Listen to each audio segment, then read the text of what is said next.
What is up, everybody? Aaron the dog back with another, first breakdown of the week. Actually, it's been a nice slow Snap. week, but we're back with the UFC breakdown, UFC Fight Night.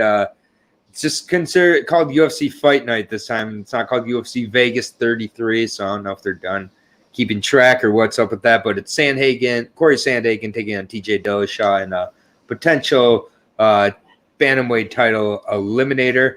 With me, as always, for the UFC breakdown shows, Bryan Pooh Bear Battle of the Ultimate Fighter, Team Volkanovski. What's happening? You already know what's up.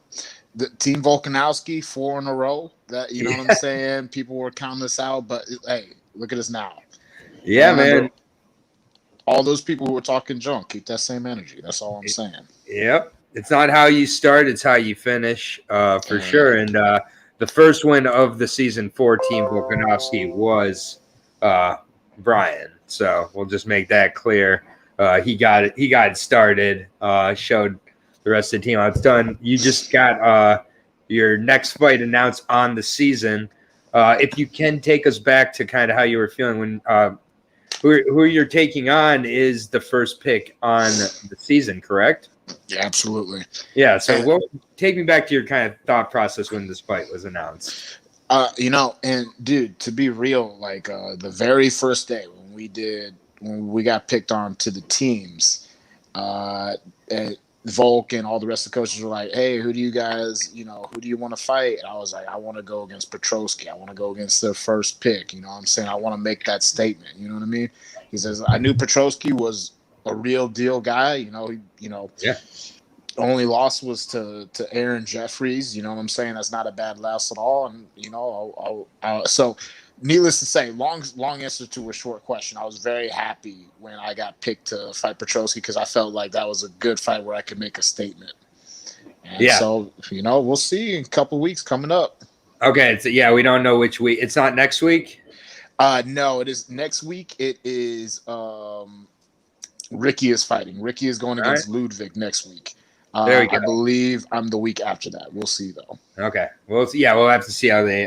But yeah, I'm a big fan of Ricky. Big fan of Team Volkanovski overall, and it's definitely been not the best look for Ortega so far. I'm not sure if that's an edit or not, and if you even want to share anything. He would look even worse if they didn't edit some of the stuff. That's all I'm gonna say. He would look even worse. All right, and that wraps up the tough recap section of the program here. I am gonna be keeping track of time codes for people watching later because I have seen the comments. Last week I had a couple LFA breakdowns that took the subscription from like 40 to 80. Now we're at got 800 views on the LFA breakdown from Brazil.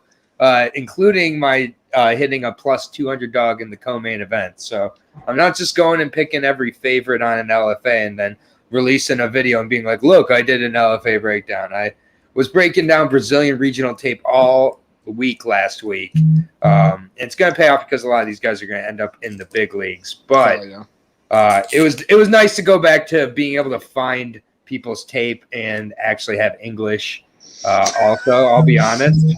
It was tough sometimes. I was watching like VHS tape from like 8 years ago, guys who haven't fought in 4 years. And where else are you going to find that kind of dedication to exactly LFA Brazil card? You know I'm going to cover every single LFA on this channel. If I miss an LFA, I'd take it as serious as missing a UFC. If I miss the UFC, this channel can definitely just wrap up. The Bonfim brothers, these are going to be guys that you're going to know about in the UFC. This is part of the reason. Both the Bonfim brothers on Friday and on Sunday night both won. These guys are going to be like next generation Brazilian Diaz's, the Pitbulls, the Lozans, these other brother combinations, but both these guys can fight. They're both boxers with subs, but we're going to all know the Bonfim brothers in a couple years here. And I knew about them from the jump, knew about Bryan earlier than some people. Although, my first interview with him, I remember I didn't know who he was like 30 minutes before that. So, we all learn at different rates, but hey, yeah, and that's a fact. You know what I'm saying? If you deserved if you deserve to be known, then you will be known at some point. You know what I'm saying? You can't get mad at people for not knowing who you are. You just got to keep on trucking. And I'm exactly right now. Like, it's been great starting to, and definitely. Just real quick, and then we will get into the card. Francisco Figueiredo. Let's fucking chat, bro. You made Malcolm X. You made Malcolm X look like Malcolm X. Like, let's be honest. He looked revolutionary in there all of a sudden. Figueiredo, Gas City. It's so bizarre seeing a dark Davidson Figueiredo who just isn't Davidson Figueiredo. I know. It was bizarre all week seeing it, including in the octagon. Yeah, especially it's one thing seeing a darker Davidson Figueiredo, but then seeing, like you just said, a darker Davidson Figueiredo who can't fight like Davidson Figueiredo. You're just like, man, dude, I feel like I'm in an alternate universe right now. Like, this is some weird Marvel Doctor Strange stuff going on right now. I don't understand. But, but Malcolm Gordon, shout out. I'm a huge fan of Malcolm Gordon in all honesty. Like, I think that he did not have the best showing in his first 2 fights in the UFC. And we've seen with a few guys now, even this year, Bruno Silva, another guy who started out with 3 straight losses. You've got to be able to overcome that adversity and come back from it. And what more adversity than the way Malcolm Gordon lost his first 2 fights? So don't want to take everything and make it about Figueiredo. And it's like there was a ton of fights on last week's card. We're not going to go through them all, but. Yeah. Well, yeah, and it's plus. It's like that is like the UFC can be brutal with who they cut and who they don't cut, but as long as they don't cut you, you still got an opportunity to go on and do something. Like, we've seen some people have some pretty terrible starts. Yeah, Jan Blachowicz. You know what I'm saying? He's kind of like the poster boy of that right now. You know what I'm saying? So, more power to Malcolm X. If you can keep on getting better. And then definitely just overall it was a good card last week for sure. But we got an awesome card this week, man. I am super excited for this card. This is a really solid fight night card, top to bottom. Not a lot of guys making their debuts or gals making their debuts, so we got some pretty decent knowledge on a lot of these, and I think that there's a lot of these fights I think we're going to agree on, but I think there's a few we're going to definitely have some disagreements on. But I think overall this is going to be a card that we see. It's a card that seems pretty easy to read, but there's a couple of these fights I'm going to point out particularly where I'm seeing a lot of people with one side and seeing the betting line go a certain way that I actually have a different opinion on. So, including one of which is in your division, and I think is the fight of the night. Oh, snap. Which one? There's...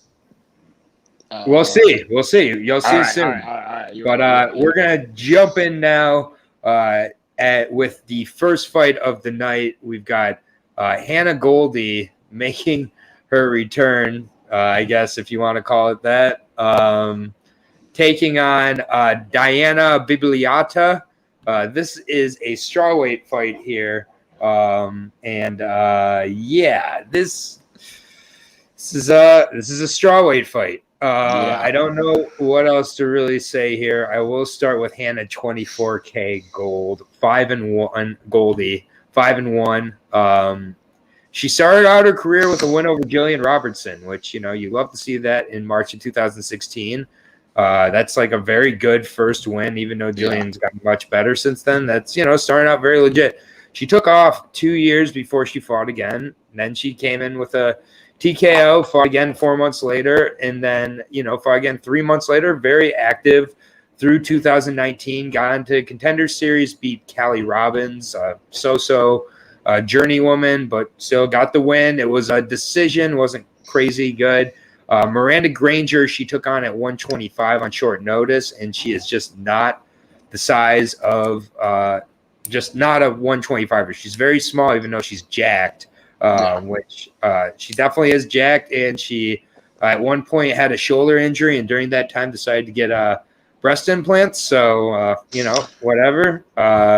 She's got a very popular OnlyFans channel. Speaking of OnlyFans Does site. she really? That is, dude. Everyone's got an OnlyFans now. This is blowing me away, dude. It's You know, a lot of them do. You know, more power to them.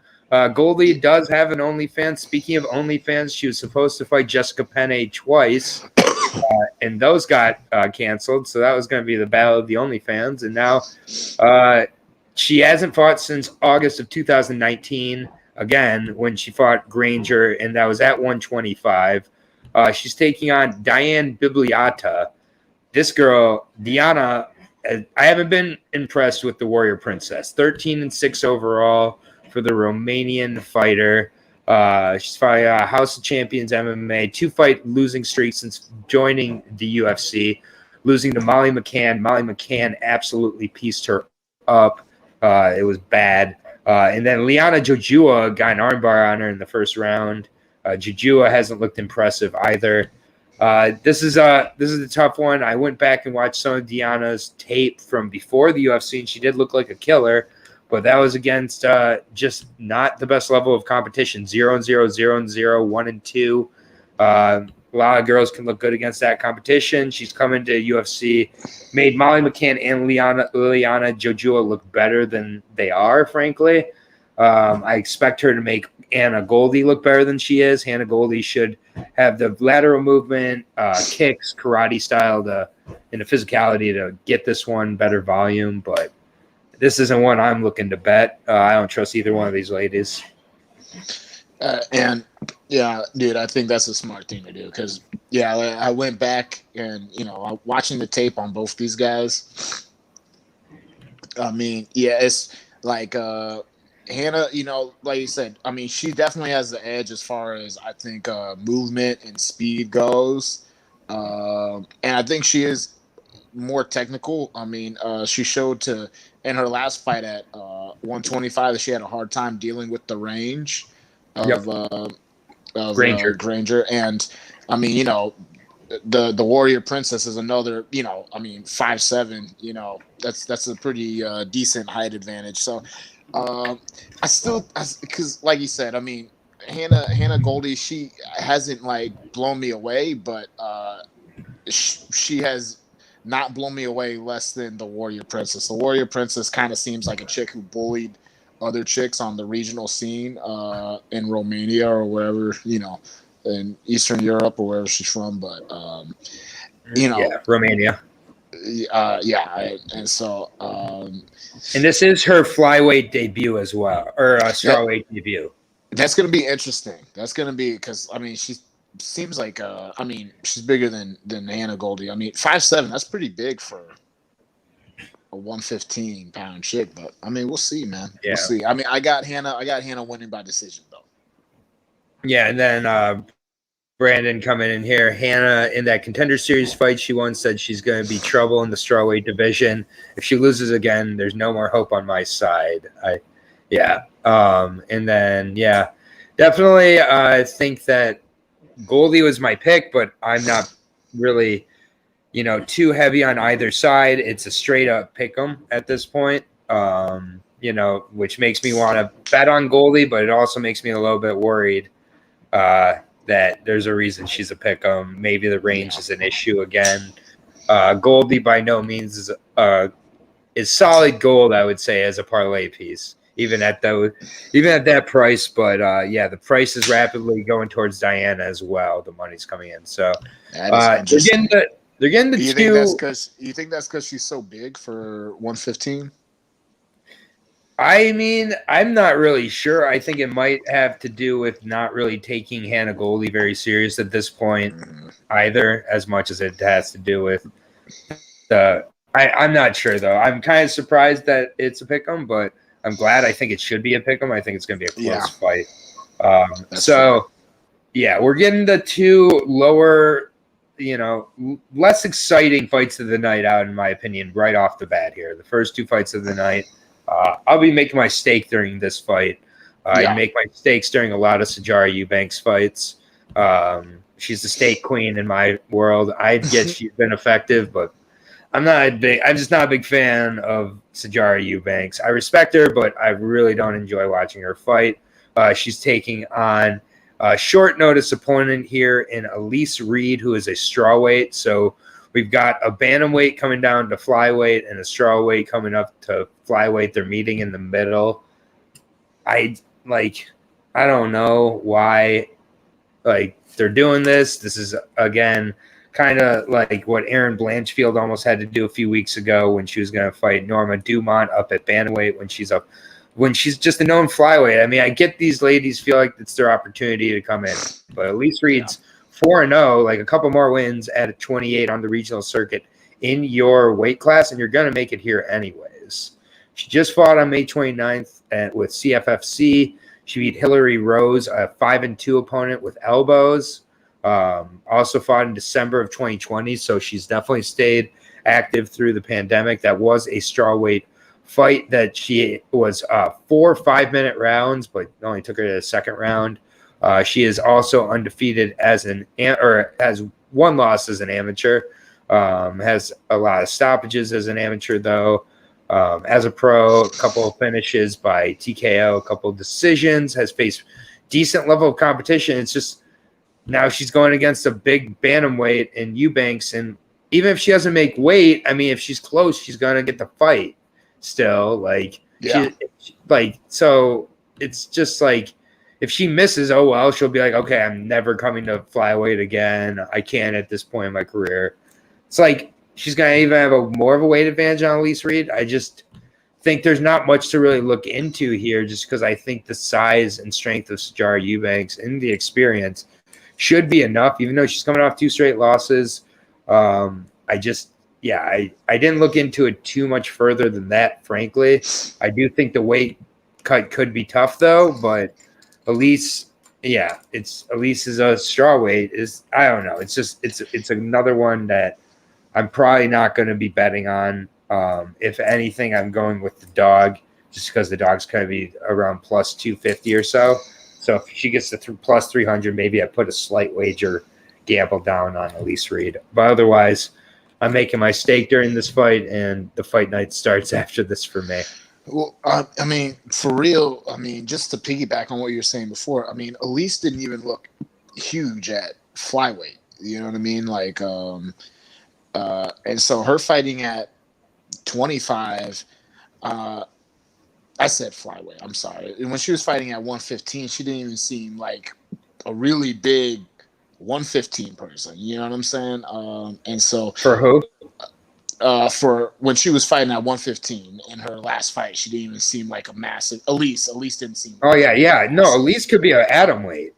Like she didn't seem like that was a hard cut for her at all. And granted, everyone's body type is different. I don't know her, so No, I agree though. I mean, just going off of the eye test, that's right. How I felt going off the eye test. And Sijara is a thick flyweight. Yeah, she's dense, and Elise, she showed some like really good things in those fights. I mean, she fought some tough chicks. I mean, Cage Fury is a really great promotion, but I mean, you can't compare those girls to the girls that Sijara has been fighting. Even though she's got a 500 record, I think she's going to be too big. I mean, I'm sounding like an echo at this point, but too big, too experienced. I think she grinds out a decision. I think Elise, she's a tough chick. I think she'll tough it out until the end, but I think Sijara gets a decision in this fight. Yeah, and Sijara's minus 350 and plus 280 on Elise Reed. It's still not enough for me to get Elise, and it's not minus 350 for Sijara to make weight. It's minus 350 for Sijara to win the fight. So I just do not believe that. I think, Elise's best chance is if Sijara makes weight. Ironically, if Sijara misses weight, this price should skyrocket for Sijara. Yeah. If she misses weight by 3-4 pounds, this price should double. Yeah, if she misses weight and they allow the fight to like go on, then she might get a finish. I don't know. We might see super. Especially if it's not like a half-pound miss. If it's a 4-pound miss, one of those where she's veteran cuts it before she realizes, and then she's just like, I have to win. It doesn't matter if I miss weight. So yeah. I mean, Eubanks got robbed against Betch, but whatever. If you're fighting Betch Kohea that close, you're robbing yourself, in my opinion. 110%. You know what I'm saying? Yeah. It's like, is Betch Kohea still in the UFC? That's a great question.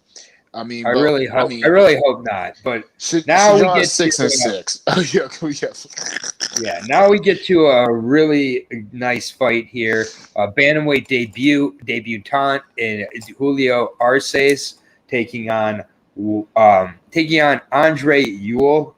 This is again, we got a lot of interesting kind of weights on this card.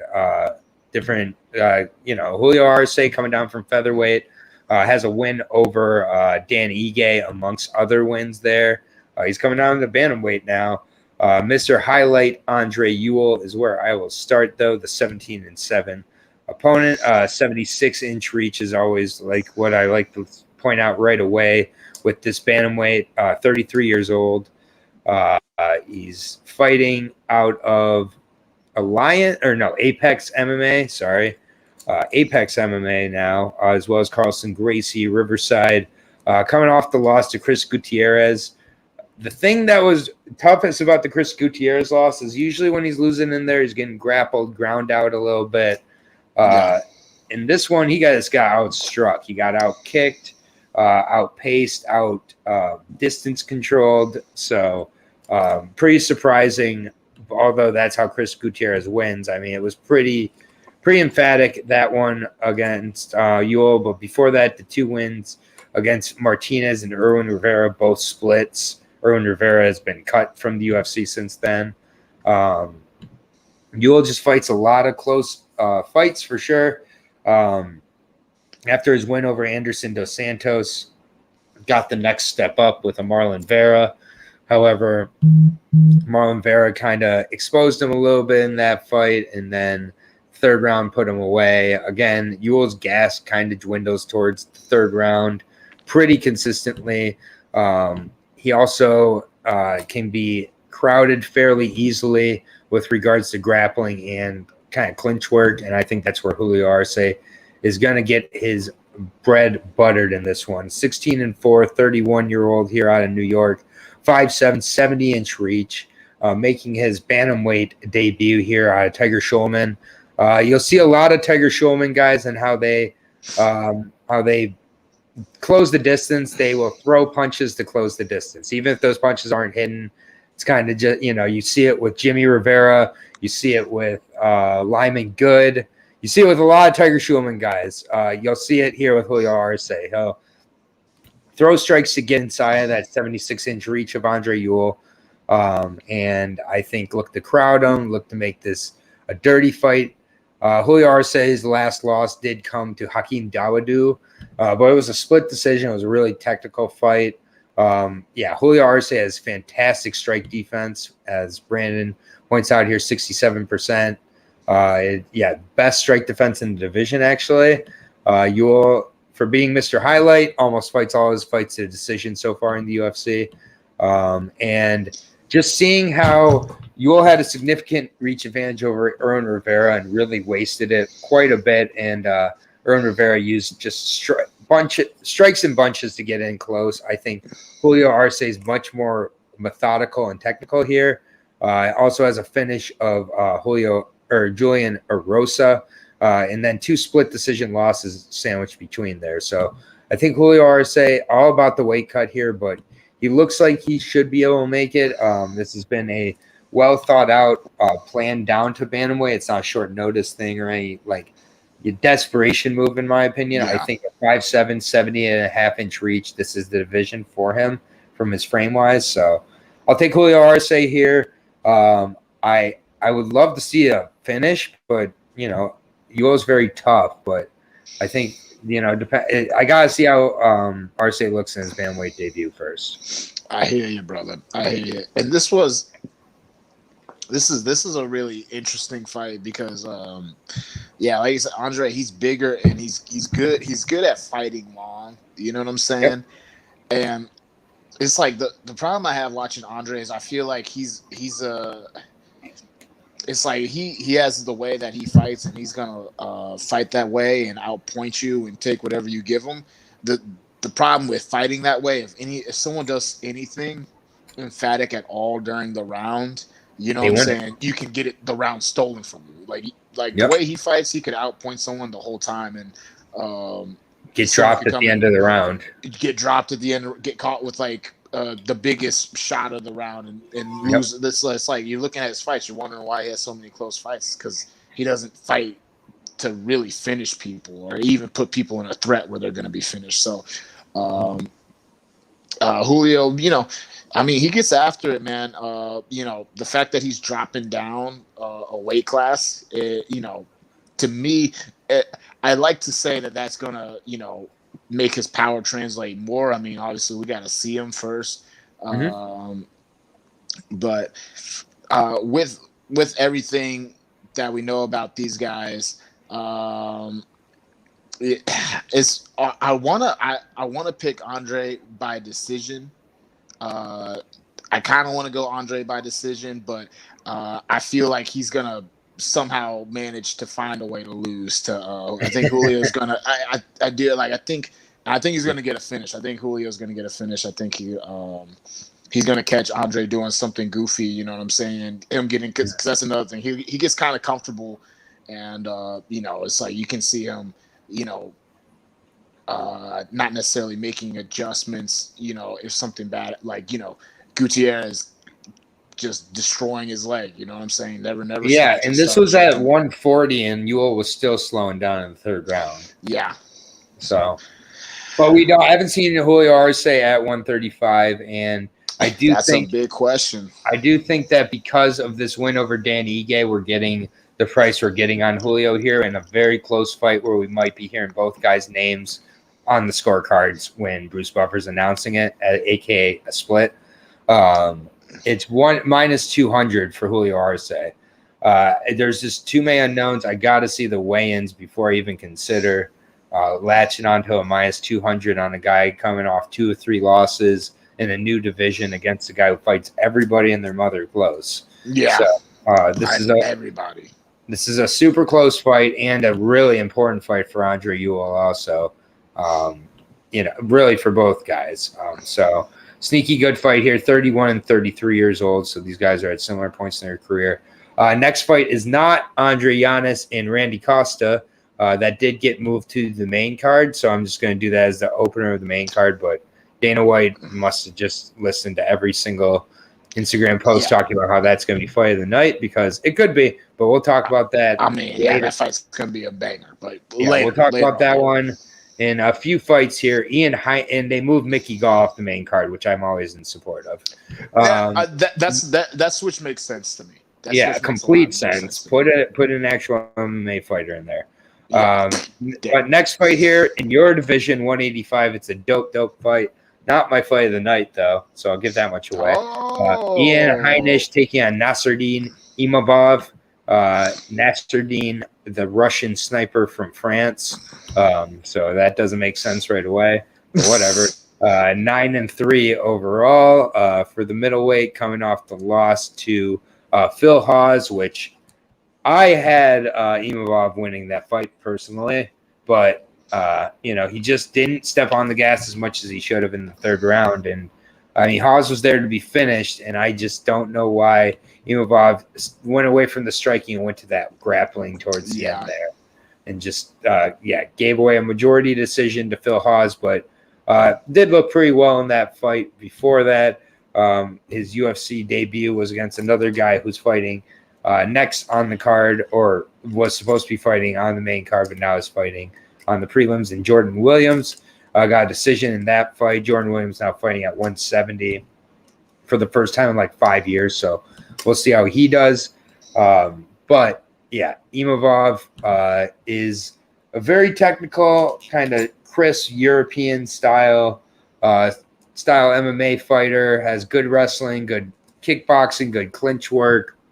A little bit of a slow starter at times, kind of rolls with the punches a little bit, which can be dangerous. I do think that against a guy like Ian Heinisch, I think he might not use it. He needs to use his movement enough. and he needs to be on his bike the entire time. If he has his back to the cage, Ian Heinisch is shooting in on a double, clinching, wrestling, and Ian Heinisch can do that for 15 minutes. He can do that for 25 minutes.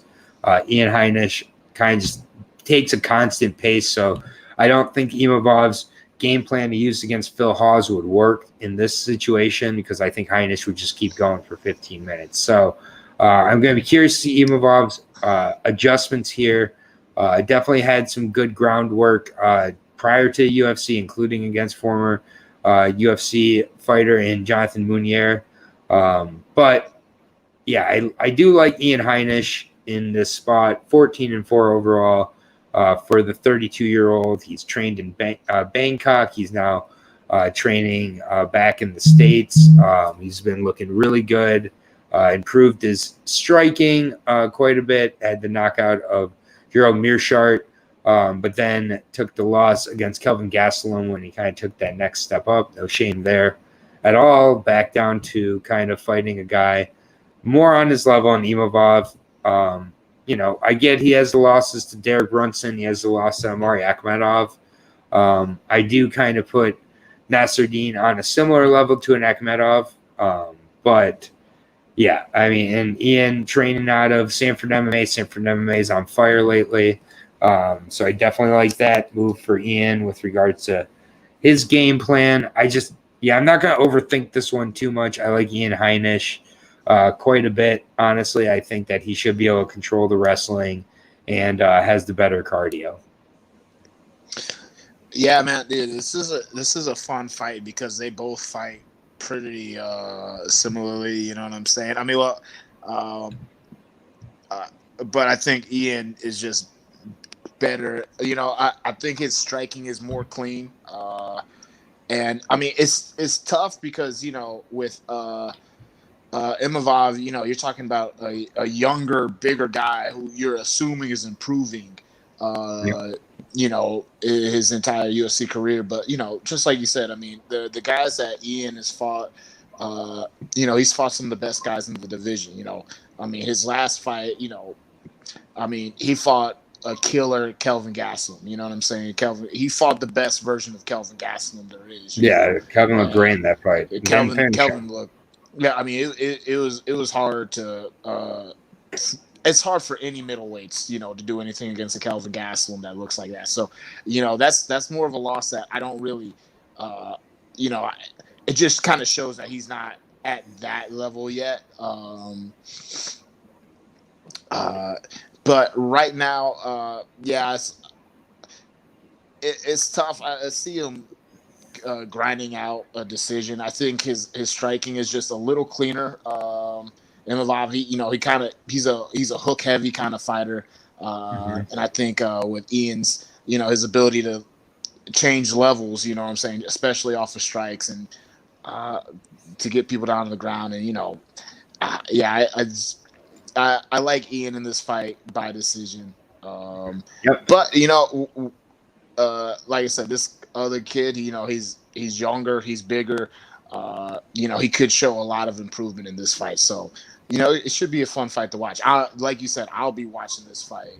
This is an interesting one. If Imavov takes the right lessons from his debut, he could really come out and look a lot better here. I just think that, I do think the striking's close, but I think it's the wrestling and the clinch control for Ian Heinisch for me. But I don't think he would necessarily lose the striking affair, and I do think the power is significantly on his edge. So Heinisch minus 155, I like that price. I don't mind that at all. Straight up, I don't mind that in a parlay or two. I would do Heinisch by decision myself to get that into plus money and just call it a day from there. So we're 4 for 4 on agreements so far on this card. I kind of expected this a little bit, so I'm not surprised at all. Next fight here, another middleweight fight. This is the one for me that I was definitely circling as my potential fight of the night. Punahele Soriano taking on Brendan Allen. What a fight here this is going to be. And it's such an important fight. And while everybody is circling the Giannis Costa fight, I get it, man, but this to me is two super high ceiling prospects taking on each other, and whoever wins this is really taking the next step in their career. We got the 28-year-old Punahele Soriano, who I think is being looked at here as the younger fighter. I do feel like kind of the perception is Soriano is the new guy, so he's younger. Brendan Allen's 25 years old, man. He has just done a lot in those 25 years, man. 16-4 already. So we got a 16-4 fighter taking on an 8-0 fighter. That's my first thing that I want to note. 20 pro fights against 8 pro fights. I think that is a huge part of this fight. I think 4 losses to 0 losses is a huge advantage for Brendan Allen in this fight, actually. I don't think the guy that's undefeated with less fights, that's necessarily at all an advantage. I think that we look at 25-year-old Brendan Allen was able to rebound from that loss to Sean Strickland, which I think as a lot of people are not going to exit out of their head here. But we don't know what was going on with Allen in that fight, but he certainly looked off to me from the jump. And then, I mean, Sean Strickland never looked better to me either. If he's that kind of punching bag here against Punahele Soriano, this fight isn't getting out of the first round. I will say that much right away. He cannot take those shots against Soriano and expect to even make it as far as he did against Sean Strickland. But after that, took on Carl Roberson. He did still look a little bit hittable in that fight. He has transferred down to Sanford MMA, but his striking looked more crisp, and he ended up getting a nice leg lock, heel hook, and putting away Carl Roberson. I mean, that's how you put away Carl Roberson. I thought it was crazy that he was only a minus 160 favorite. It's like, I just think that Brendan Allen is getting kind of punished for that loss to Sean Strickland harder than a lot of people are. I just feel like that is part of why I feel like a lot of people are on Soriano here, but Soriano is just a very different kind of striker. But other than that, I mean, Brendan Allen has wins over Kevin Holland, finished Tom Breeze with ground and pound, Kyle Dawkins, although that was on short notice for Kyle Dawkins. Also has a win over Aaron Jeffries where he finished him on the Contender Series. That's a very good win as well. Aaron Jeffries, one of the best Canadian middleweights in the world. 25 years old, Brendan Allen's still getting better. He's transferred from Rufus Sport down to Sanford for part of this camp too. He's sharpening himself with these other Sanford MMA representatives. Punahele Soriano, the 28-year-old Hawaiian here, fighting out of Extreme Couture. So I do certainly anticipate that Puna's been working that wrestling, working that grappling the entire camp, and he's had a great place to do it at in Extreme Couture. Soriano's got that death touch. We saw it against Todorovic. We saw it against Oscar Pichota. We didn't see it against Jamie Pickett, but he beat him pretty well. But again, the last 3 wins are Jamie Pickett. We've seen how he's done. Not exactly impressed with him. Oscar Pichota, cut from the UFC, punching bag. Dusko Todorovic, we don't know yet exactly what he is, but constantly backing up with his head straight up, and Puna ate that alive over and over again, overhand right. I think that Brendan Allen is being way counted out of this fight. I think that Brendan Allen uses his grappling, uses his wrestling early and often. I think he has the better gas tank of the two. I like a finish somewhere in the second or third round for Brendan Allen by submission. Man, that's great fight though. No, this fight. When I saw this fight, I'm a huge Brendan Allen fan. I really am. I said the first time I really started looking into, because I wasn't following him on his whole come up, because he's been in the game for a minute. But at 25 years old, I know at 25, 20 Great. fights at 25. That is. I mean, that's a good amount of experience to have at an age where you haven't even hit your athletic prime yet. But there was someone who was going to bring me in for Carl Robinson to mimic Brendan Allen. You know what I'm saying? So, after that, I looked him up, and I've been a big fan of him ever since. You know what I mean? And you know, like you said, I mean, Puna's an absolute killer, man. You know what I'm saying? Like it's he's you know, he's your like traditional Hawaiian fighter, but I mean, he's like dense at 185, and you know, the dude cracks. Now with him cracking Jamie Pickett, and not putting Jamie, you know, Jamie's a real one. Shout out to Jamie, Absolutely, fellow Carolina boy. Brandon's a tough dude too, and you know, like you said, people holding the Sean Strickland fight against him. That's kind of rough because Sean Strickland is just like one. No matter how Brendan was, Sean Strickland's the kind of guy that can ruin anyone's day. Mm-hmm. Do you know what I'm saying? If you don't come in with your A game, Sean Strickland is like the goon of all goons. So He's good. He's good. He's good. He's also a maniac, but you know, that's neither here nor there. You know what I'm saying? But yeah, man. I have Brendan Allen, but I have him by decision. I think he's gonna. I think it's gonna be a fun fight. I think it's gonna be. I think there's gonna be a couple scares in there. Like you said, I think Brendan's gonna get hit, but you know, just seeing, you know, him go against one punch knockout people in the past, and you know, he's been able to, you know, work his game and grind them down. I think he'll implement a similar game plan against Puna, where you know he's gonna be smart, but he's gonna bring the action. So you know, this could be fight of the night. I wouldn't doubt it if this was fight of the night. Yeah, I mean, typically if he goes to decision, that means he's losing because of his 3 decisions in his career. He's lost 2 of them, to Anthony Hernandez and to Eric Anders.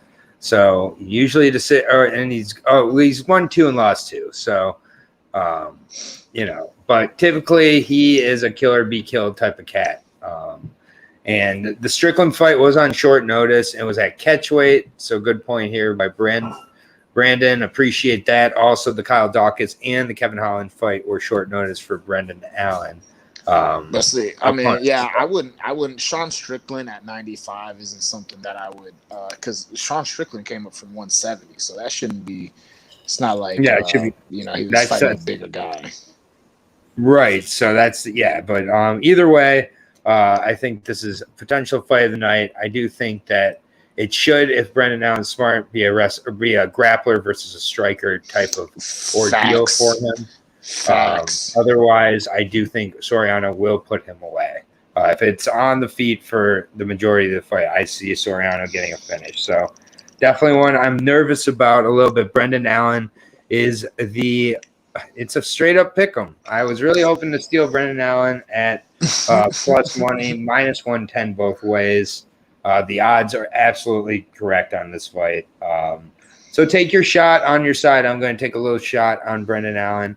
I'm going to do Brendan Allen inside the distance just because, But we shall see. Next fight here. This was supposed to be on the main card. It got moved down to the prelims. And it is Mickey, he's so fine, Gall taking on Jordan Williams. I don't know why they were ever considering this on the main card. Yeah, but facts. Okay. This should be a contender series fight. Facts. Jordan Williams coming down from middleweight 9-4.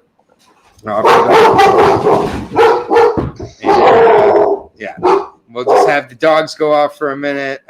You know, people like messing with the door, and the dogs don't like the door messed with. But either way, maybe the dogs are barking in this fight for Mickey Gall, because Mickey Gall is a pretty big underdog against Jordan Williams, 9-4 for Boumaye. Cool nickname for sure. 6'1", 76.5-inch reach, making his return to welterweight. I believe he was at welterweight last in 2016, if I'm not mistaken. And I believe it was when he was knocked out by Dwight Grant in the first round. After that, moved up to 185. I had a pretty good run at 185, but I mean, he was coming in at points at 181 on the scales. He wasn't a middleweight. So, but it appears he's not a welterweight either, because I don't think he was fighting these monsters at middleweight for fun.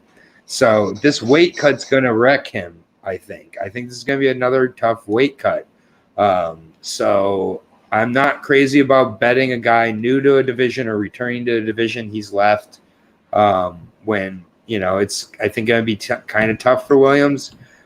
He does have that very impressive knockout of Gregory Rodriguez. Gregory Rodriguez has made his way into UFC and got a win in his UFC debut. But yeah, Mickey Gall lost to Diego Sanchez in 2019, and Diego Sanchez looked like a wrestling demon in that fight too. And he didn't lose. He got stopped by Diego Sanchez. Yeah, and I bet Diego Sanchez in that fight nice. simply because Mickey Gall, I can't have it, man. Overall, Jordan Williams has some decent opponents he's faced. Tim Karen, he did defeat, but he smoked weed, so they had to take away his win there. So kind of ridiculous there. But yeah, good power here for Williams. It's just all about making that weight cut for him. I hope that it goes well. But yeah, it's like Mickey Gall. This guy is 6-3. He got signed with the UFC at 1-0. They brought him along really nicely.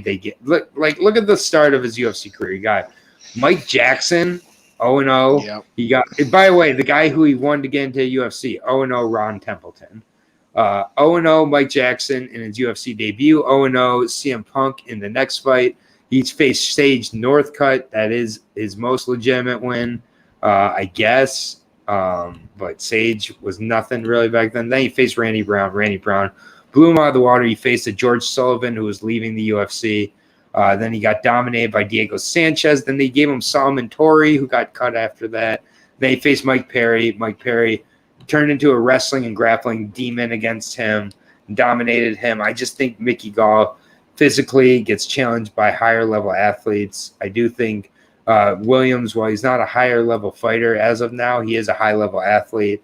I think explosive wise, I see him once he hits him with some good shots, getting him against the cage and putting him away with strikes. I mean, Mickey Gall just, nah, man, I can't do it. I got Jordan Williams. Obviously the scales is the struggle here. He is also a diabetic, but I've got to think he's making this. I'm going to wait to, bet it heavily until I see the weigh-ins, but I got Jordan Williams by knockout. Man, and I tell you, you touched it before, but anytime someone comes in underweight more than once, it's kind of like, all right, you need to go ahead and just make the weight cut. Like, you might be uncomfortable, but if you're coming in underweight, that means you're not dying at all to make the weight that you're fighting at. The tough thing is like he might be one of those tweener people where he, if there was a 75 weight division instead of 70, that might be his perfect weight class. But with that being said, yeah, dude, I mean, Mickey Gall, like you said, he got handled on the ground and he came into the UFC as a grappler. You know what I'm saying? Like, it's not like he's known for his striking pedigree. His striking pedigree is what he's been working to improve this whole time, and it's showing now that even the strongest part of his game isn't even that great at this level. You know what I'm saying? When he's fighting real deal fighters, so. Jordan Williams is kind of funny because against any other welterweight, I'd be really nervous to, pick him. But, he makes weight. I think he has the advantage on the feet. I don't think Mickey Gall is taking down the bigger guy. No, it's wrestling. This could be a rough night for Mickey Gall. I got Jordan Williams by finish as well. I got him by knockout. I'm saying second round knockout. Yeah. And I mean, I get we got to see him on the scale, but he's only a minus 170 favorite. And I think that's massively under. Jordan Williams put away a monster in the RoboCop and Gregory Rodriguez, man. That is no joke. And that Gregory Rodriguez is black as a black belt comes as well out of Brazil too. And yeah. It's just, I think that's a pretty serious finish there. I think Mickey Gall gets finished inside of one round. Man. Ooh, I really do. I can see that though. Yeah, and Jordan Williams got a win over Max Payne Griffin in the amateurs as well. I just think such an experience and competition edge and athleticism edge. I am glad it's on the prelims, though. So we are on the main card here. But I was just gonna say Jordan Williams. I mean, we're gassing him up right now, but he's a prelim fighter right now. You know what I'm saying? It's because he's going against Mickey Gall. We get to gas him up a little bit. yeah. I mean, I got the gas up Diego Sanchez in 2019 because of Mickey Gall. Hell yeah. Mickey Gall can make diamonds out of fucking shit. So next fight here, a lot of people's fight of the night pick. It is Adrian Yanez taking on Randy Costa. I got to see Randy Costa live in Boston. That was quite a fun fight to be there for. He beat a guy named Boston Salmon in Boston and knocked him clean out. Boston Salmon has been knocked out several times, though, in his MMA career. It's been rough to see. But 6-1 Randy Costa, the Zohan. Interesting nickname for the 27-year-old, 5'9", 73. But the way he fights, he really fights like he's a lot longer and taller than that with that karate stance. Really uses all of that 73-inch reach. Was fighting out of Lausanne MMA. He's now fighting out of Stanford MMA as well, coming off of a 41-second head kick knockout of Journey Newsome. This is the thing with Randy Costa. I'll just say the length of all his wins here. Here we go. 46 seconds, 11 seconds, 1 minute and 11 seconds, 42 seconds, 2 minutes, 15 seconds, 41 seconds. All of his wins have come inside of 3 minutes, inside of 2.5 minutes. The one fight that got out of the first round was his fight against Brandon Davis.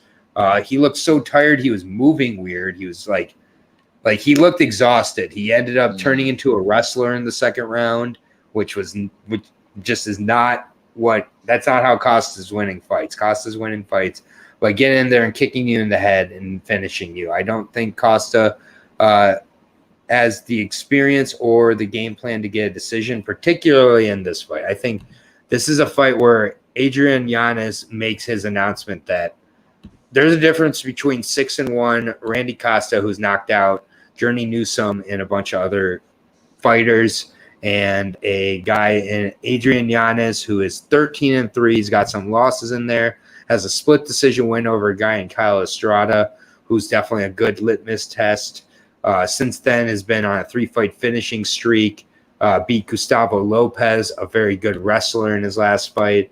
Adrian Yanez has passed every test so far here, and I think with this, Yanez just has to be careful in those first 2-3 minutes. That's really when Costa's dangerous, but all of his losses have come by decision, and they've come to good guys. And Levi Malls, Dominic Pilarte, not a bad split decision loss at all, and a split decision to Miles John, who was supposed to be fighting last week. And so I definitely think that this is a fight where I just like everything in Giannis's corner here. I think that he has the better overall game. I think that he's got the movement, the speed, the power. He's going to be close. He's got to watch out for those kicks. But Randy Costa, anytime he's been out of the first round, which is only one time, he lost. And I haven't seen Randy Costa be able to show that game plan to get a decision. I don't think Giannis is the one here. I just think Giannis is hitting that next level here. So I like Adrian Yanez in this one quite a bit. He's got to avoid the head kick early on, but he hasn't shown that his defense is lacking yet. And I just think there's a pretty clear game plan against Costa. Yeah, man.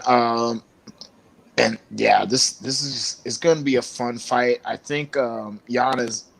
So it could be a fun fight. I think Giannis could make it a not fun fight, and he's known for his hands. He has a couple of grappling finishes, and I think his grappling is a lot better than Costa's grappling. Costa's wrestling looked really bad.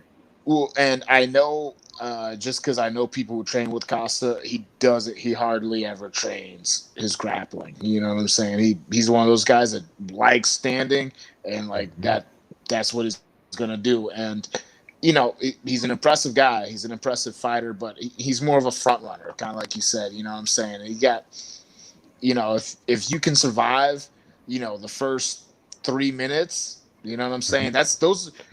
Regardless of who you fight, those are always the most dangerous minutes in a fight because that's when people are athletic and they're most explosive and they're most strong. If you can, Adrian, he's dangerous. He might not even need to survive the first 3 minutes. He might put. Yeah, he might finish him before he gets him.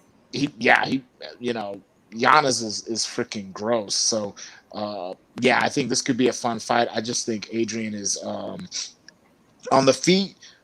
Strictly standing, I think is pretty. I would give Randy the advantage in the first round, not by a ton, but I think Randy's a little bit more dynamic. But as far as endurance and just being all around, well-rounded, I think Giannis has got this all day. You know what I'm saying? It's just because I know too much about Randy just from what I've heard to having confidence in him. Winning against a killer like this, you know what I'm saying? Like you said, 6-1 that's a big difference between 13-3, especially against the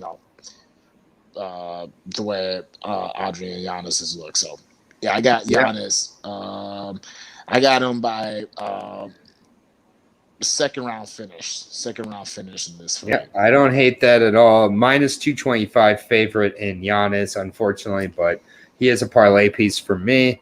I do think that this is a spot that he's got a good showcase. They're now on the main card, so I think that's great. And they open it up here. We will move on to the next fight here. This is at 125. This is a very, very important, very good fight between two young flyweights. Miranda Maverick taking on Macy Barber. Kind of hate this fight's happening again. Even the last fight, we got the two young prospects going against each other, and we're canceling out one of them. But this is in the flyweight division that's even more shallow than the bantamweight division. And for some reason, now you're going to severely lessen the value of one of your 24, 23-year-old prospects here. Macy Barber coming off the losses here in her last two to go to 8-2 at 23 years old, taking on Miranda Maverick. 9-2, but she obviously has won, I believe, her last 5 out. But I'll go to Miranda Maverick first, the 24-year-old, 9-2, definitely athletic beast and very, very intelligent fighter as well. 7 straight fights fighting out of the House of Muay Thai. Has good grappling as well. However, coming off that win versus Jillian Robertson, she did what she had to do in that fight. She did lose a round, but she used her striking, used her physicality quite well. Liliana Jujua landed a lot of combos and ended up cutting and finishing Jujua in that fight. Has wins over Pearl Gonzalez as well as Shayna Young, Victoria Leonardo, and Deanna Bennett, all former UFC competitors. So she's fought a decent level of competition. Her striking is very, very quick, very good volume, not the biggest power in her striking. Has good grappling as well. I believe she's a brown belt, not positive on that rank, but has pretty legit MMA grappling. Macy, the future Barber, 23 years old here. She's coming off 2 straight losses. The Roxanne Modafferi loss. She blew out her knee and got absolutely beat up in that fight. Came back and faced Alexa Grasso in her return. That's a rough return. Alexa Grasso really boxed well off her back foot. However, Macy Barber did come back and win the 3rd round after losing the first 2 rounds. So I did think that's a great sign for Macy moving forward with regards to her gas and just her overall toughness here. This is a close fight. I mean, these are 24, 23-year-old girls. Miranda Maverick hasn't really taken that next step of competition and faced anybody even on the realm of a Modafferi. I mean, Macy Barber did finish Jillian Robertson. Jillian Robertson won a round off of Miranda Maverick. So, I mean, there's a lot to be considered here. I think that the movement of Maverick could be a difference, the defensive striking of Maverick and her kind of volume and overall ability to get in and out and mix up the grappling. Or Macy shows some improvements too and shows that being in there with much better level of competition in her last two makes her a better fighter. Okay, Brandon, who's using MMA math here? Who's using MMA math? Totally useless comment. But anyways, if you're implying I'm fucking using MMA math, you're a dumbass. Because that's not what's happening. Tell them. All you're saying just is that stating what's there. You're not making all I'm stating is that one of these opponents has faced upper echelon MMA talent so far in the UFC, and the other one's faced Jillian Robertson, who is a decent level fighter, but the way she fought Jillian Robertson is how you beat Jillian Robertson. Macy Barber did beat Jillian by KO. How the fuck is that MMA math, Brandon? Shut the fuck up. Anyways, like get the fuck out of here. That's not MMA math. Me stating a result. That's just nonsense. But either way, I think this is a very close fight. I think that depending on the lessons Macy takes from that Alexa Grasso fight, I think that she could come into this fight and fight similarly to the third round a little bit earlier, maybe not be so aggressive with her strikes before she's in range to really land them. But I mean, I'm back and forth on this one. I don't have a super strong read though. So I'm going to go with Macy Barber. I'm going to take the slightly higher level of experience and the better level of competition. I think losses can make you better. The 7-fight win streak for Miranda Maverick, hearing John Anik crown her as the best prospect in the UFC, which is ridiculous. But, I mean, Miranda Maverick, she thinks a lot about herself. Miranda Maverick has been training with Jillian Robertson for this fight, so I think that's pretty cool that she's training with an old opponent. But I'm not sure how much that training partner helps in preparation for someone such as Macy Barber. So I'm curious if Macy has hit the point where, or if Miranda's hit the point where, maybe she has to venture out and not be training under her dad in Virginia, but we'll see, and I just think that Miranda Maverick is a very good fighter. I don't think it's the end of the road for either one of these fighters if they lose, but for Macy, it would be 3 straight losses. Definitely would be tough for her. It's much more dire situation here for Macy, and I think Macy fights desperate and gets that win. So I think it's going to be a close fight either way, 29-28. Another one where we might be hearing both decisions, and I'm just going to ignore Brandon for the remainder of this fight because I get he's very, very on Miranda Maverick, and it's hard for him to hear any other point of view with this fight. What's your thoughts on this fight, Ryan? No, man, this is actually, it's a great pretty fight. Exciting fight, yeah. So it's like just watching Macy, Macy is like more dynamic, and she hits harder. You know what I'm saying? It like she seems like she has a higher ceiling, and she is younger. You know what I'm saying? She did come into like the big leagues at a super young age. Both of them were here at the young age, so yeah. And I think Macy has the brighter future. I mean, no pun intended with her nickname being the future. But I think Miranda just mentally right now. I think this would be huge for Macy if she could win this fight and come out and put on a great performance. I think if she wins this like puts her back on like a rocket ship up the 25 division. But I think right now Miranda is just like so mentally like locked in. I think she's gonna. I think she's gonna overwhelm Macy. I think that's just what's gonna happen. I think she's gonna keep Macy on her back foot, and she's not gonna let her build up any confidence in the fight. I think if Macy lands a big shot and she can get some of that confidence back, some of that swagger she had, going into the Modafferi fight, then she could, do some damage. But I think Miranda's going to win by decision just because of where she's at mentally right now. Yeah, and if there's one thing I don't know if you know this, Brian, yet, but if there's one thing we do on the show, it's we adjust on the fly. Dave Van Auken has decided to join us. Fight Bananas. Just popping in unannounced, but that's fine. A little behind the scenes, I'm using his StreamYard, so he can really pop in here whenever he wants. Frankly, what's up, brother? What up, man? Welcome to Aaron the Dog channel on Fight Bananas StreamYard.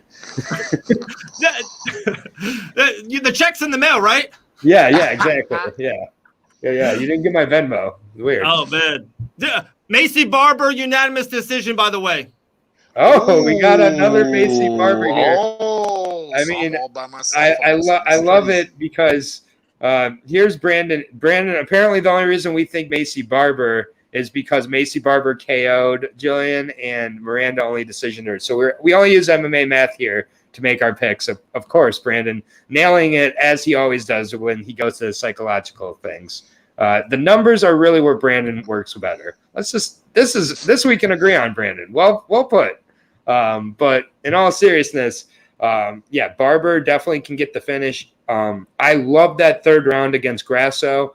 I do not know who Miranda Maverick has beat, who is on the level of the last two opponents that Barber has lost to. So I just think that overall, I wonder if Miranda Maverick has hit the point where she needs to leave the woods of Virginia, where she's living with her dad still and training at her dad's gym. And I mean, I get it. She brought in Jillian Robertson. I think that's a great training partner. I just don't know how that helps her with this fight. And Brian, question for you. And you're the fighter. Love you, appreciate you, respect you so damn much. I think going into this fight, Macy is a hungry ass fighter. She is supposed to be the youngest champ ever. John Jones, you hold all this. She tears her ACL, her first fight back in 14 months, loses, but the third round she won. I think she got into her own. She's hungry. She knows she needs to win this. She loses this 3 losses in a row. She's probably 3 years away from a title fight. You beat Maverick and get all that buzz back. Maverick is, on kind of cloud 9. John Anik loves her. She hasn't lost in a minute. I think Macy's hungry as fuck. I think she's going for it. Yeah. Yeah, and I just think that, Maverick, 7-fight win streak here, that's great. But it's look at who she's fought. Look at kind of the level here and just maybe slow down a little bit at crowning her the second best flyweight in the world until she beats at least the 15th best flyweight in the world. Brian's just disgusted. Brian had to leave. But yeah, Brian has Maverick. This is our first disagreement actually on the card so far. That's great. I got to come back and watch it. It's so funny too. My battery's about to die. I didn't even think about it. And then I saw you guys were live. I was like, let me just pop in here. This was a great fight. This is a great fight to pop in for.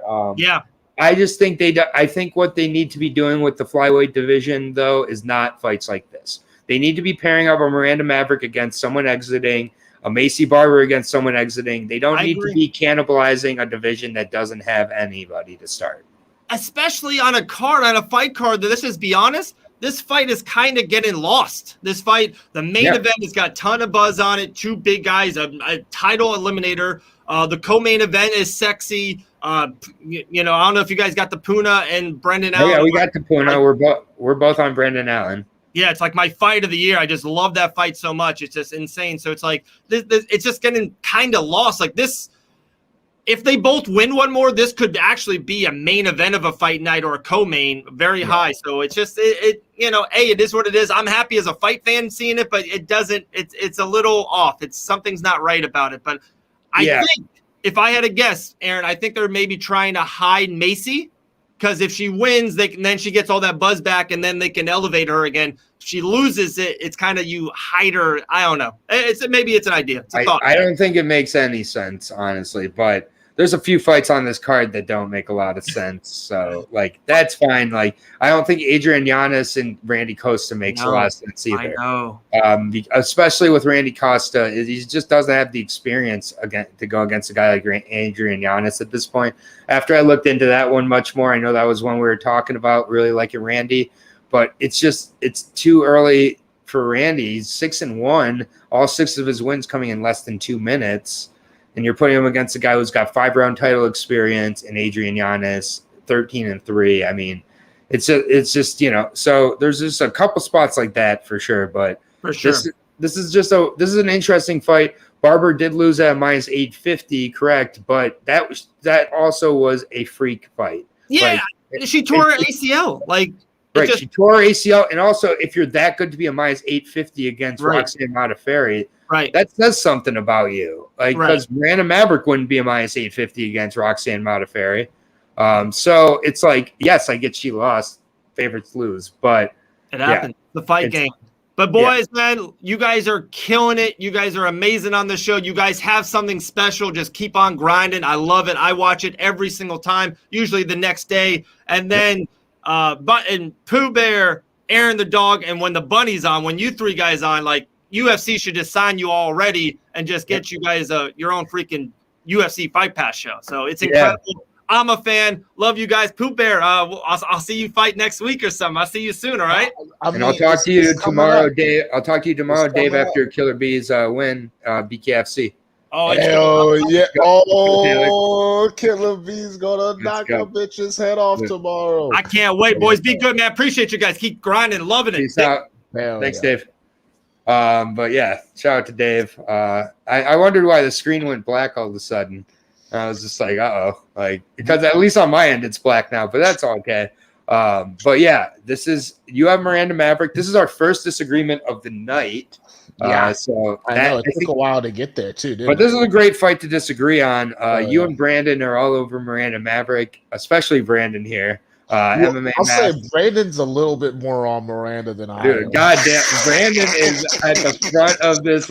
He's already given Miranda Maverick her 3-3. He's already condoling her. He's it's okay. It's not the end of the world. This fight is already over in Brandon's mind. So, I don't mean to give away Brandon's picks because he sells his picks, but he's picking Miranda Maverick. Everybody, the cat is out of the bag there. I think that is a safe assumption to make. Yeah. And next fight here, we're going to the 145 division here. This is, I think, going to be very, very sloppy, this one. Very sloppy. We got Darren Elkins going against Derek Minner. Man, I think this is two grapplers who aren't going to be able to grapple. And we're going to see two subpar strikers having to strike and huff and puff. And by the third round, it's just, it's going to be ugly. And it's just going to be who has the slightly better ugly stand-up here. And that might be tipping my hand where I'm going. Because I'll start with Derek Minner here. Derek Minner, 26-11. That is a veteran record right there. 31 years old, now fighting on Glory MMA. This is his second camp with Glory MMA. First one was against Charles Rosa, and he just kind of dominated the grappling against Charles Rosa from pillar to bell. Was really kind of impressed with him in that fight. Not only that, but he was able to win, I believe, his first win ever without getting a finish. Let me just check. In the 26 wins, I believe he's never gone to a decision. And he went to a decision and won one other time, 2 other times. So this just doesn't happen a lot where he goes to a decision. Usually he's going in there and spamming submissions and either getting taken out, as he did against Grant Dawson or Herbert Burns or Kevin Kroom, or he takes them out. Clay Collard, Terrence McKinney. Those are very good wins. TJ Laramie and Charles Rosa are his last 2. I did have him against TJ Laramie. Against Charles Rosa. TJ Laramie, that one killed me because I thought TJ Laramie was this next new Canadian prospect, and Minner just went in there and buzzsawed him. Got that guillotine finish. I don't see that happening with Darren Elkins, however. The damage, 25-9. So we got 25-9 against 26-11. So we just, that is crazy right there. You don't see fights like that. He is coming off that win against Eduardo Grigori, a 13-1 opponent, although Eduardo Grigori, not great, but got the finish in the third round. Elkins, there's some numbers for you from Brandon, but before that, Elkins was on a 4-fight losing streak, but it was the Volkanovski, Lamas, Ryan Hall. The Ryan Hall fight he actually looked really good in too. I get Ryan Hall now is a joke because of what happened, but that's a tough fight. That's a really tough fight. Like, don't put that on my boy. Yeah, exactly. And Topuria is extremely good. So, but I just think that what he was doing against Ryan Hall that was really, good was he had good takedown defense in that fight, good ground and pound when it did get to the ground. And I just think that Darren Elkins is not a guy you're going in there and submitting. I don't think he's ever been submitted. He's been knocked out a couple times. He was submitted by Charles Oliveira, my mistake. So Charles Oliveira, but okay. I bet if you're going to lose by submission to anyone, it's going to be Charles. You're going to lose by the UFC record holder. I just think that Elkins has the slight edge in gas, the slight edge in the stand-up, and I think his wrestling defense is good enough to keep this on the feet. I don't think Elkins needs this fight to be on the ground to win. I do think Minner needs this fight on the ground to win. And I just am not sure if Minner quite has that gas tank figured out, or if it was just kind of a fight in his last fight where he was able to be a front runner enough and not test kind of the wherewithal here. I do think that if Elkins gets on top, he'll stay on top also, and Minner's bottom game is not as impressive, especially as the fight gets later on. So I like Elkins here, man. I like the level of competition he's faced. I like the gas tank again.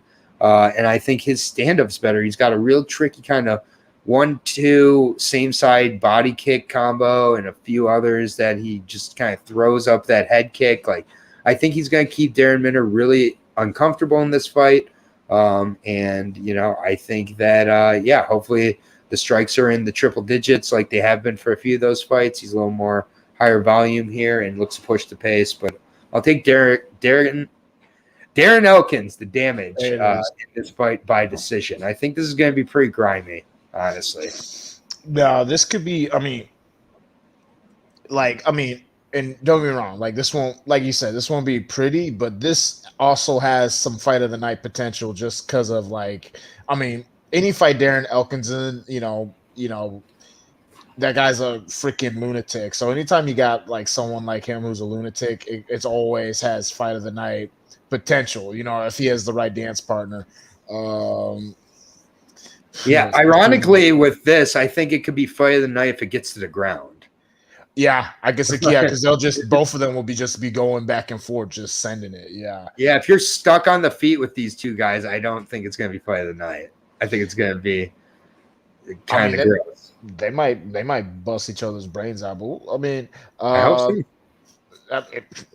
so. But with that being said, I'm going to go with youth in this one. I'm going with Derek Minner just because it's on paper. I think Elkins is better, but I think he's a little bit over the hill. You know what I'm saying? Like, he had those 4 losses in a row. Once again, to some really solid competition at first, but you could already tell he was kind of slipping before he even had those 4 losses. You know what I'm saying? Winning a couple of those fights that he won on his win streak just off of heart and determination. You know what I mean? So I think Derek is younger. I think he's a little bit more athletic, and I think he's going to impose his will a little bit better than Darren will be able to. So I'm taking Derek by decision. You're taking, even though you already pointed out, and it kind of made me hesitate for a second, but I was like, "Dadgummit, I already made this pick." He very well figured out how to kind of tempo his. Yeah, I don't think Minner, mastermind and training at disorderly conduct and Glory MMA. Minner obviously had the rough debut, but then fought when he fought against Dawson, but Dawson also missed weight by 5 pounds in that fight. And Elkins he gets hit by some of those elbows from Minner, and he'll open up pretty good there. So the scar tissue, definitely. Second disagreement of the night here, and I think it's our second fight in a row. So once we start disagreeing, they just start rolling. Minner is the -155 favorite. Elkins coming back at a +130. I don't mind those odds. I think that's pretty accurate here. Minner did get in a lot of wars before the UFC, so we don't want to forget too much about those. But I think overall, this is a good fight, and it could be fight of the night, or it could be very much not fight of the night, if that makes for sure sense. So like it has high potential and also low, like it could be possibly very rough. But looking forward to that. Next fight here is at bantamweight, and it is between Sean O'Malley's boy Kyler Phillips taking on short notice replacement and former flyweight Rolian Paiva. Although Rolian Paiva did miss weight by 4 pounds in the last fight. I believe he weighed in at 129. So most likely, probably good that he's finally fighting at his weight. 20-3 for the Brazilian product here. 5'8", 70-inch reach. So there goes all of that height and reach advantage that he had at his division, which is probably why he was killing himself. 25 years old, 2-fight win streak, but he missed weight by 4 pounds in the last fight against August Zumagulov. And also, Zumagulov, I think, won that fight anyways.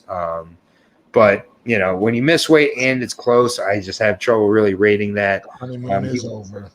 Yeah, damn straight it is. He was supposed to come back against Amir Albazi, but he was injured. Then he was supposed to fight Dvorak, and Paiva was hospitalized for the weight cut. So he really did not want to make this move up to 135.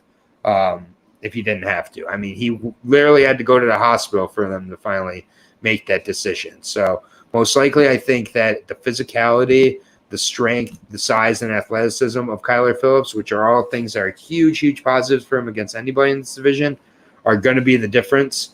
We'll see if Paiva's allowed back at 125. Once you're hospitalized for missing weight, it's hard to convince them to move you back there just because you're going, you know, I mean, this might be where Paiva has to go to the regional to figure it out, because Kyler Phillips 9-1 for the Matrix, 26 years old, just entering that prime. He's looked really good in the UFC so far. Lost on the Ultimate Fighter by majority decision to Brad Katona, not a terrible loss.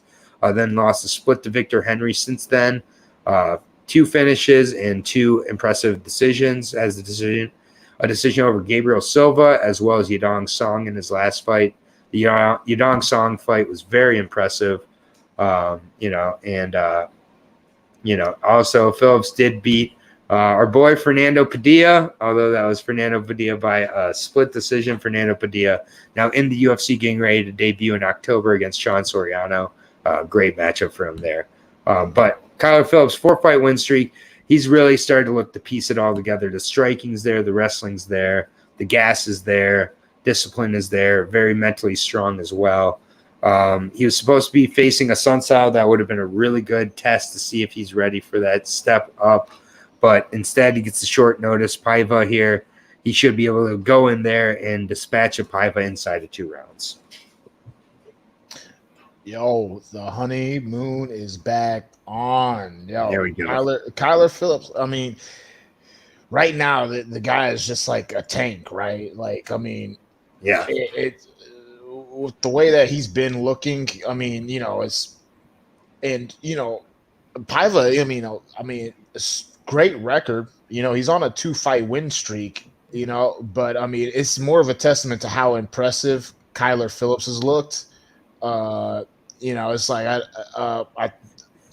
taking nothing away from Paiva, you know, it's like he's a very sound fighter. He's good in a lot of different places. Just Kyler Phillips is just, you know, he might be that dude. You know what I'm saying? And I think he's going to keep on, you know, putting on a show in this fight, you know, especially against a guy short notice. I mean, you know, it goes both ways when you take short notice fights. I mean, that means you're taking a short notice fight too. But, you know, you just got to assume that Kyler is a lot sharper because he's been able to go through a whole fight camp. You know what I mean? Kyler's the guy at 135 who should be getting the attention O'Malley gets. That's straight up. Like, I mean, this guy actually has the full MMA game. I do believe he can come back from adversity and win a fight. And he accepts his loss. He doesn't call himself 10-0 as he has a loss on his record. So I really like Kyler Phillips here. I'm seeing him from -270. That's a parlay piece for me. I would say Kyler Phillips by decision would be my lean if you're looking for a prop. So if you're looking Kyler Phillips by decision, most likely decent plus money there. But we're to the co-main event. Finally, at 135, this is a decent co-main event. Interesting at least you could say. I'm not sure what to expect exactly out of this fight yet, but it is between Macy Chiasson and Aspen Ladd. Apologize for the dog barking, but maybe he's got pound over there. He's got it's Aaron the dog channel, not Aaron the human channel. Macy Chiasson versus Aspen Ladd. This is a very good fight here, in my opinion. Macy Chiasson 7-1 versus the 9-1 Aspen Ladd.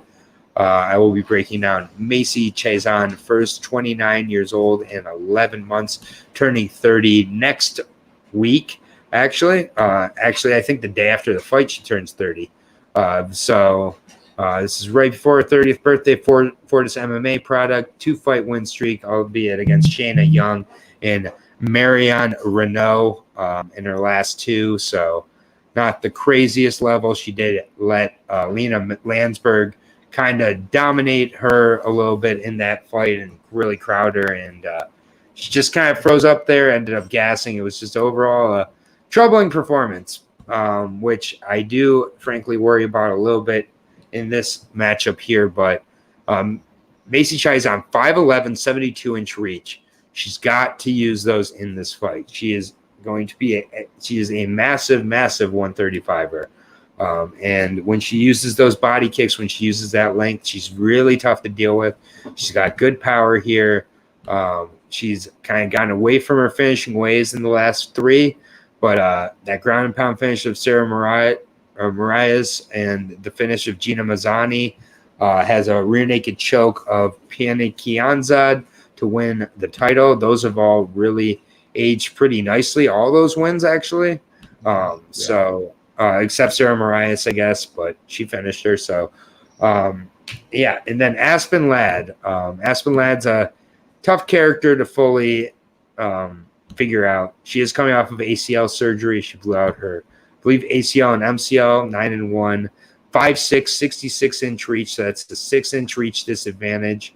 She has not fought since December 2019, where she beat Yana Kunetsaya, but Yana won at least one of the rounds, if not both rounds. So Aspen had to come out and get a finish. She did come out, land a really nice right, and get the finish. Very, very, impressive to, listen to her coach and go out there. But she's supposed to fight. She was supposed to fight Juliana Pena after that, and tore her ACL, I believe. Going into that, or Pena got injured, and then she was supposed to fight Sarah McMahon, and she tore her ACL and MCL. So she's coming back from an ACL MCL tear back in June of last year. This is her first fight back, facing, she might not even be a bantamweight Aspen Ladd. I think that she could very well be a flyweight, looking not to make that cut. Might be a tough cut, but she's pretty undersized for the bantamweight division, and Macy is very large. If Macy can use her takedown defense on the feet, Macy has a huge advantage, in my opinion. But if Aspen Ladd gets this to the ground, it's ground and pound city for Aspen Ladd. So if Aspen Ladd she might only need one takedown in this fight to win it. I don't know. This is a really close fight for me. I've been back and forth. I'm gonna go with Macy Chiasson, though. I just think that she's got the higher potential for this weight class. I do think that she's not quite shown her full capability in her last few, and it's made people a little bit hesitant. But I'm going to take her to be able to keep this on the feet, use her length, and win a striking affair to win this by decision. Well, I mean, I'll tell you, it'll be interesting because, everything I've seen of Macy up to this point, I mean, every time I've seen her, she's won the fight that she's been involved in. But there's never been anything that's blown my socks off by any stretch of the imagination. I mean, she really is. And I'll tell you what, she does really well fighting big. I mean, she's big. If she didn't fight big, then that would be, her own fault. But I think Aspen, I think she's tricky. I think she's tricky enough that she'll figure out a way to get inside. And I think her her overall combinations, and like you said, the combinations to her grappling. I mean, it'll be a big thing. I mean, once again, it's hard when someone's a lot taller than you. It's hard to kind of take them down because it kind of seems like their legs just like go on forever. You can never get their legs off the ground. But I would be very interested if and like I said, Macy with her size, from what I've seen, it appears as though she has like another echelon she could reach. But for right now, I'm taking Aspen Ladd, even though she's coming off that injury. I think for right now, she's a more complete product than Macy is. All right, I'm not mad at that. That's 3 disagreements in our last 4. So the main card's going to be interesting for us to watch. It's going to get saucy. Yeah, that seems to be a little more contentious than the prelims, where we were just, in that honeymoon, enjoying feeding each other grapes, buying each other drinks. I mean, it was nice. It was real nice, but maybe we can finish on the right. Oh man, here. I'm ready to hear who you got for this fight. Yeah, I'm quite confident in my main event pick here. But we'll get to that in a second. We got we got Cory Sandhagen taking on TJ Dillashaw in the main event here at 135. Winner is very close to a title shot, if not getting a title shot after this. I will start with the CEO of EPO. It is Mr. TJ Dillashaw, who I don't know if you've been paying attention to his press conferences this week, but the man has some of the worst answers to why he's not going to cheat again. He said, first of all, when I cheated, it didn't even work right. So I would never do it again. He's like, I didn't even feel bad answer, but that's a great answer at the same time. He's not lying. He's clearly telling the truth, unfortunately. He's like, bro, this is bullshit. I used this, got caught, and it didn't even help me out. He's like, it didn't even help me. I lost in 32 seconds. Like, why would I use it again? Not why would I use it again because it's wrong. Why would I use it again because why would I use it again because it didn't even help me? He's like, I'm on the bigger and better things that are harder to track. This is what I talked to Dave earlier this week about this. This is what I said. I do not believe TJ Dillashaw is clean. I never will believe TJ Dillashaw is clean. I think the last 2 years, he's had 2 years to figure out as a cheater how to get ahead of the test and how to, beat it the next time. So either way, I do not believe he's clean, but I don't really care either. I don't think that really is going to matter here. I think there's a lot of guys that aren't clean, unfortunately, but 16-4, 35 years old. He is older than Jose Aldo. Wow. I mean, he looks kind of old right now. 35 isn't super old, but it's old for this division. 135, it sure is getting close to the end. He's coming off of that loss to Henry Cejudo. That was back in January of 2019. January of 2019. It is July 2021 now. And before that, he got famous basically off beating Cody Garbrandt 2 times.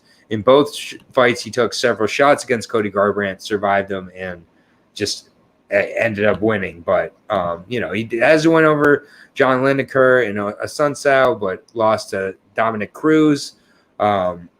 TJ Dillashaw was at one point one of the best 135ers for sure in the world. I'm just not sure if those times are still here. He's coming back, not getting an easy fight at all, getting a 5-round main event against Cory Sandhagen. Cory Sandhagen is on absolute fire right now. This fight was moved back due to Dillashaw suffering a cut in training. So that's, just additional kind of maybe an indication that maybe TJ's not as sharp as he once was to be getting cut like that in training and everything like that. Even against Cody Garbrandt in both those Dillashaw fights, I agree. He did look, pretty predictable and, he's not. And It's basic wrestling doesn't win you fights anymore. There's still all those guys from, wherever Khabib's from that are Dagestan seems. Yeah, Dagestan says hold my beard. Yeah, but they all disagree to that.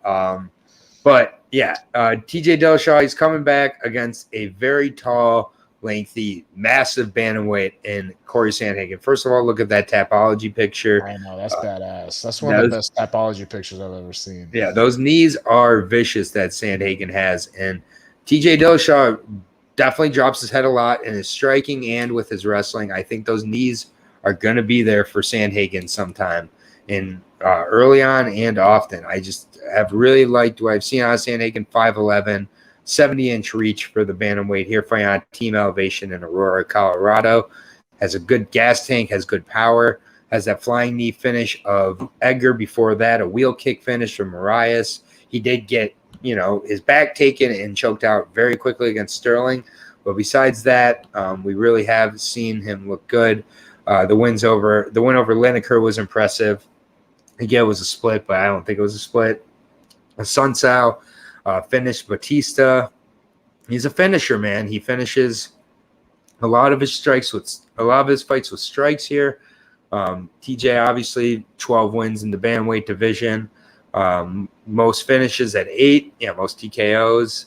And third most fight times. Those are all really good numbers for him. Also, the knockdowns are here as well. Significant strikes. I mean, TJ, he is one of the best bantamweights of all time, but at 35 years old, multiple years off, if he is clean, then, fighting without that mental advantage and fighting one of the best bantamweights in the world in Cory Sandhagen, I think he's going to have to go back to his wrestling and really rely on that in over 5 rounds. I'm not sure if he will stick with that game plan. And I also think Sandhagen's tough to keep down. The length is going to be tough for TJ to deal with, both in the striking and grappling. I like Cory Sandhagen. Second round TKO is my official pick. Man, dude, and it's crazy. We're talking about how deep this 35 division is. You got to remember, like when TJ was running it, it was really like a three-man race for the most part. It was Dominic Cruz, Cody Garbrandt, TJ Dillashaw. There were still other really good fighters, but those 3 guys were kind of on a different echelon. And we're kind of like seeing, the decline of, at least Cody Garbrandt and Dominic. I mean, obviously Dominic Cruz hasn't lost a whole ton. He just lost. No, you're right.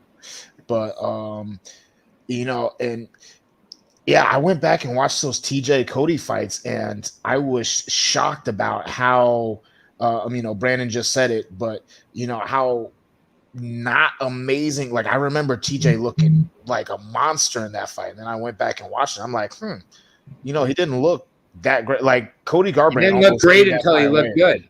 Yeah, like Cody Garbrandt almost willed TJ Dillashaw into like knocking him out in that fight, but in both of them, really. Yep. So with that being said, like looking at, because I'm Grant, you're always watching it, but like watching it, like even I was able to pick up 29, there you go. But even I was able to pick up some of the routines and some of the traps that he was trying to use. I mean, even my wife who was watching it with me was like, man, he's throwing that kick a whole heck of a lot. And so if my wife saw that, I know that Sandhagen is gonna, because against Frankie Edgar, he caught on to what Frankie Edgar was doing right away and capitalized.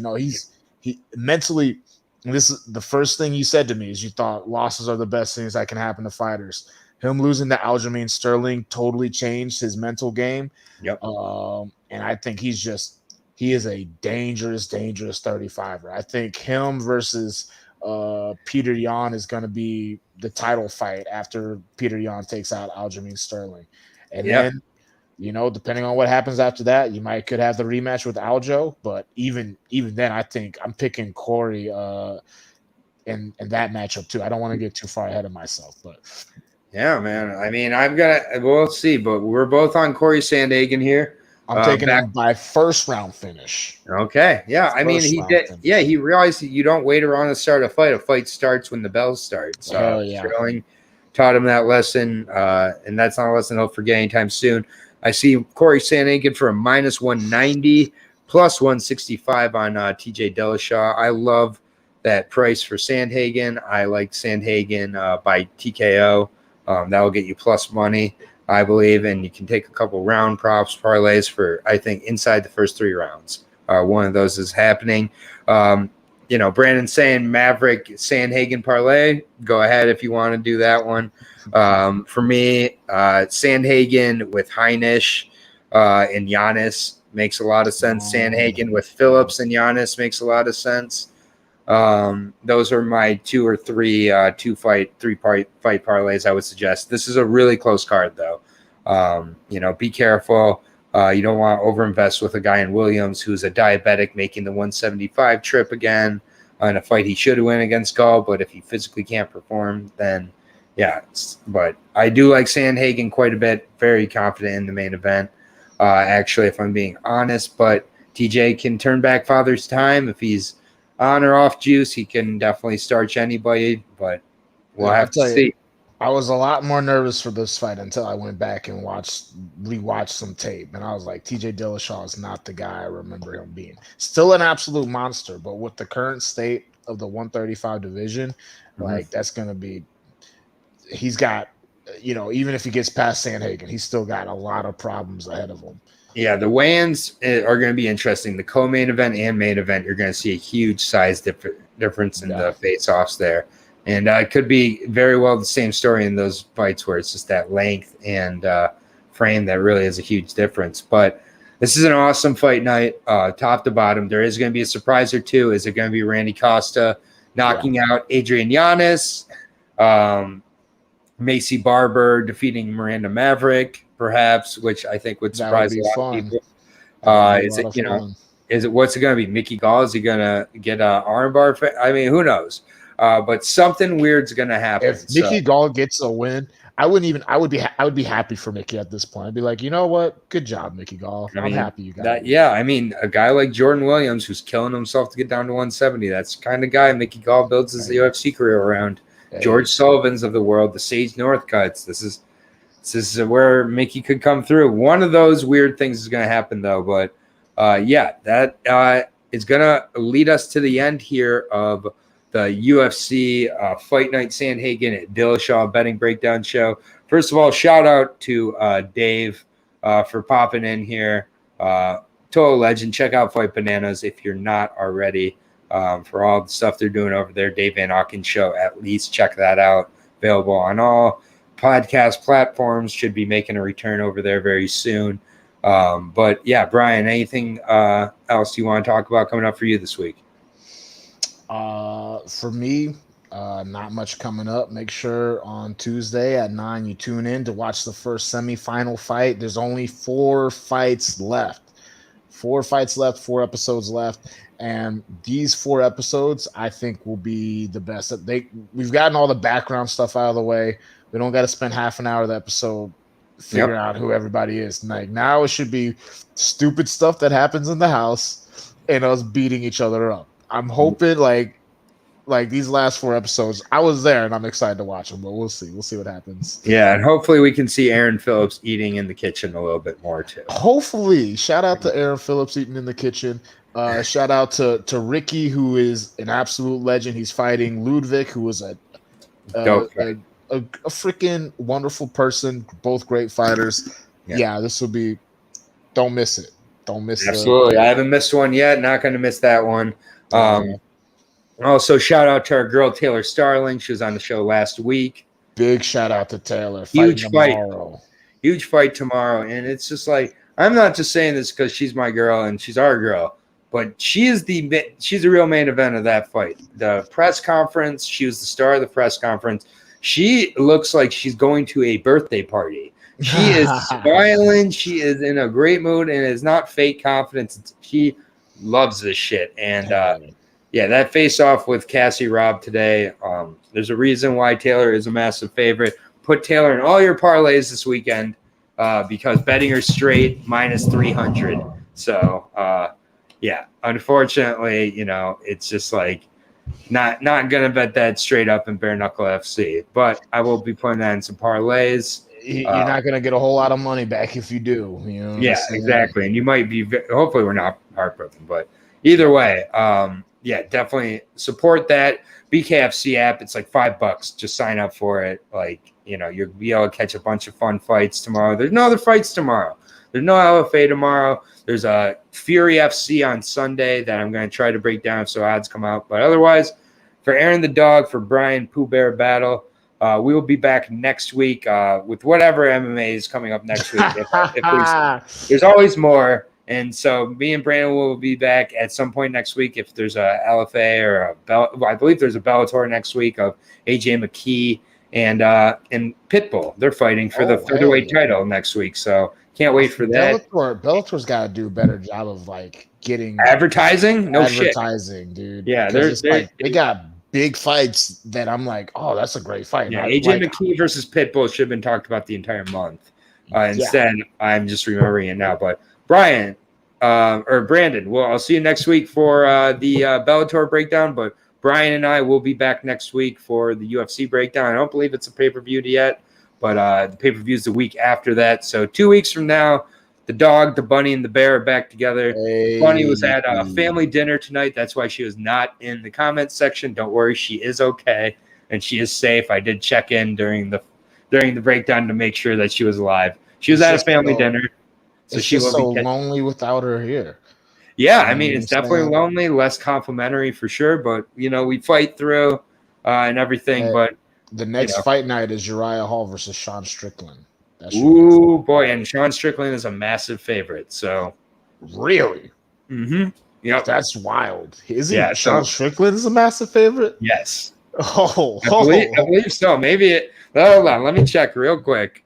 But I believe he was a minus 200 last I checked.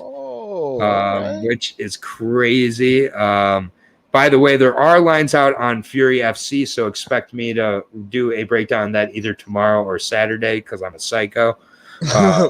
But yes, Sean Strickland is a minus 225 favorite over Uriah Hall. Minus 225. Strange stretch.